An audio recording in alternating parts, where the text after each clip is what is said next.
So tonight's movie was Tim Burton's newest film, Big Eyes, which is based on the life of Margaret and Walter Keane.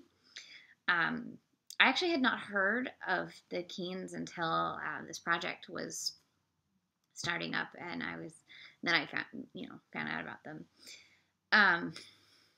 It's an interesting story in that you see how it's a very feminist sort of story where you see how women at the turn of the century,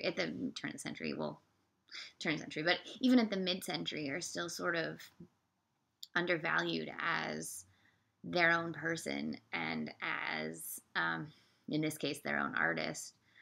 Amy Adams is such an amazing actress. Like, just give her all the roles. She's always good. I loved her in this. I was not a big fan of Christoph Waltz, to be honest. I thought he was a little too cartoony, I guess is the right word there. He was a little too much. Just a little too much. And it's sort of the most, like, straightforward Burton movie I can ever remember seeing. I think I've seen all his movies. So, there's very few Burtonisms in the movie. It's like sort of strange, especially because it's mid-century. You'd feel like he'd go all over the place with art direction and stuff, but it's very toned down. It's nominated. They're nominated for Best Actor and Best Actress in a Golden Globe. I mean, in a comedy at the Golden Globes, and this is not a comedy at all. Like, not even close. There's several scenes of domestic and psychological abuse.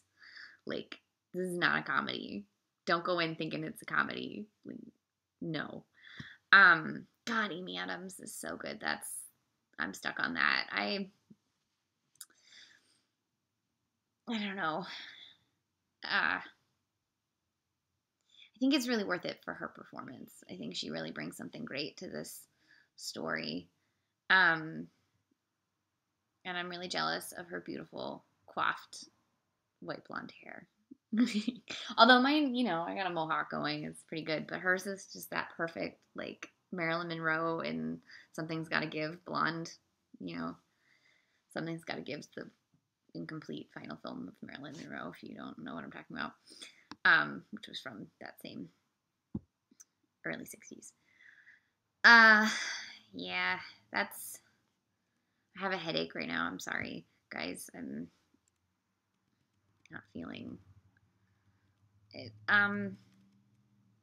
Tim Burton. Nice to see that he can do a non-shitty Disney movie again. Makes me look forward to maybe more from him. Also great costume design. I love mid-century dresses, so those were fun to see. In conclusion, Amy Adams is amazing.